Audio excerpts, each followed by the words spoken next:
All right, at what point do you give up on a story that you've believed in? And that's what I'm wondering about the data center real estate investment trust. As regular viewers know, the data center is one of my favorite long-term growth themes. Now that everyone's embracing the cloud, there's a ton of demand for these vast warehouses full of servers. And that's been very good for the data center REITs that own this real estate. But, and this is a big but, lately the positive fundamentals haven't seemed to matter. The whole REIT cohort is out of favor with the Wall Street fashion show. The data center REITs have been put into a box with every other real estate investment trust, and that box has been thrown in the garbage. Take CyrusOne, an extremely well-run data center REIT with a stock that's gained 33% last year, yet it's down 14% year-to-date, even though business is pretty darn good. Some of this is because it's got a substantial 3.75% yield, and high yielders, well, they become less attractive when investors are worried about higher rates. But I think a lot of it has to do with the fact that people have turned on the REITs in general, even when the fundamentals are so strong. So can CyrusOne make a comeback? Let's take a closer look with Gary Wojtaszek. He's the president and CEO of CyrusOne. Get a better sense of how his company's doing, where it's headed. Mr. Wojtaszek, welcome back to Mad Money. Good to see you, Gary. Yeah. Have a seat. Thank you so much. Thanks for having me back. Gary, I found myself thinking, I know that we like REITs, we like the tax advantage, we like everything, but if you were a common stock that were a data center play, and that's all you were, not bricks and mortar, but data center, your stock, I think, would be up more. What do you do to get out of this box?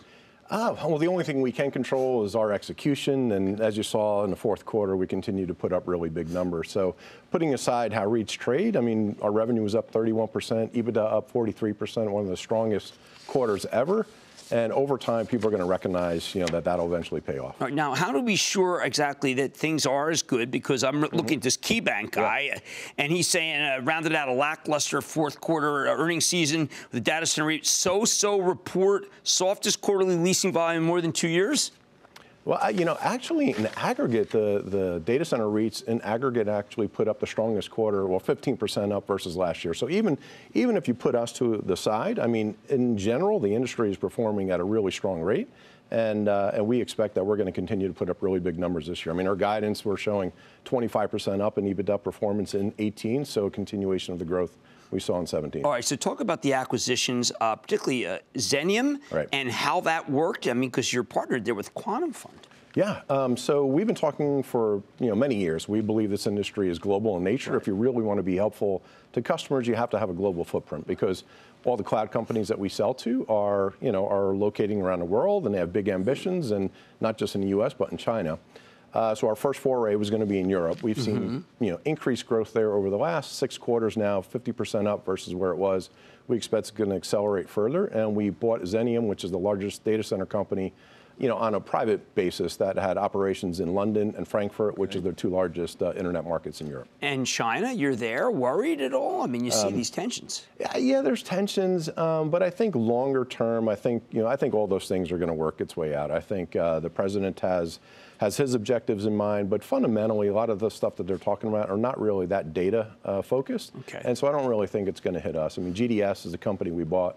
They're up, dramatically. We've more than doubled our return on that investment in a couple months.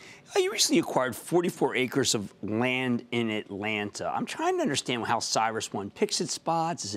Is it energy? Do you want to be maybe where the Amazon 2 is going to be? I mean, you thought about all these things, right? The number one reason, or why we go anywhere, is we follow the customer. Right? Okay. You sit down with enough customers and you understand where they want to go, where their needs are driving them, and we're basically a derivative of what we're hearing from the customer. So just like in every other location that we've gone into over the last decade, we just follow their voice, and we'll put up capacity. And I want people to know, when you're talking about customers, you're talking about Amazon, Microsoft Azure, Oracle Cloud, IBM. I mean, these are the big guys. We have the largest number of it was a business that was new. We're a traditional Fortune 1000 enterprise up until about 3.5 years ago. We started focusing on the cloud, and now every single one of the largest cloud companies in the world are customers of ours. And with our Chinese partnership, we expect that some of the large internet companies in China will also be customers. Well, I know that it would be a different conversation if you weren't a REIT, but there's another time when it was a blessed conversation if you weren't a REIT. So it could just,